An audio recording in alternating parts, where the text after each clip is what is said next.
Tout d'abord, félicitations, 3-0. Pour l'instant, le Paris Saint-Germain est provisoirement premier du classement. Comment vous avez ressenti ce match, sachant que il a fallu un peu de temps pour ouvrir le compteur des buts? Un peu moins de temps que face à Guingamp, parce qu'à Guingamp, on était arrivé à la mi-temps à 0-0. Là, on a réussi à marquer à la 37e, ça veut dire qu'on s'améliore, mais en même temps, il ne faut pas être impatiente, parce que sinon on peut se faire contrer si on ne garde pas les équilibres, chose qu'on a très bien fait.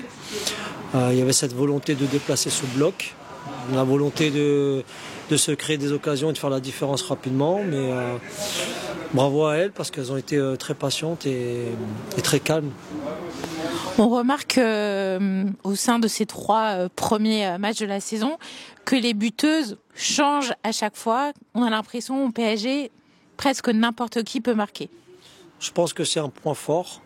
Parce que c'est vrai qu'on a eu tendance sur les 2 dernières années ou les 3 dernières années à être dépendant d'une joueuse qui marquait entre 20 et 25 buts. C'est extraordinaire.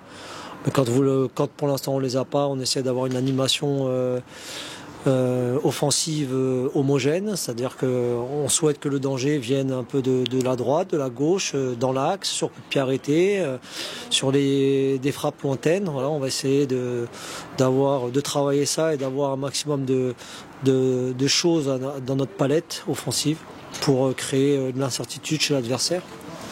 On a vu que la capitaine, c'était la gardienne Katarzyna. Est-ce que c'est la vice-capitaine du Paris Saint-Germain en l'absence de Paulina Dudek, ou vous n'avez pas encore déclaré de vice-capitaine cette saison? Si, on a mis Pao capitaine avec plusieurs personnes autour, mais surtout des relais directs, c'est Kate et Gridge. Et de toute façon, elles savent très bien elles connaissent très bien leurs collègues, et en fait, elles discuteront à chaque fois des choses quand il y a des choses à discuter. Donc l'objectif, c'est de rassembler toutes les informations pour me les remonter, et puis ensuite on essaie d'organiser les choses pour mettre les joueuses dans les meilleures conditions pour qu'on soit performante sur le jour du match. Jal Le Gui a eu l'occasion de jouer face à sa sœur. Quelles ont été les consignes que vous lui avez dit pour ce match? Aucune. Aucune. Je crois que ça, c'est vraiment des discussions qui sont personnelles. On est très contente pour Eden parce qu'elle a fait le début de saison avec nous. Moi, je l'ai vu aussi se développer. Après, il n'y avait pas la possibilité de la faire jouer plus que ça chez nous, parce qu'il y a beaucoup de monde dans cette ligne défensive. L'opportunité pour elle de exprimer son talent, continuer à progresser. Nous, on la suit aussi. Toutes les joueuses qui sont prêtées, elles sont suivies, et puis on espère la récupérer plus forte et qu'elle pose des problèmes aussi aux autres équipes.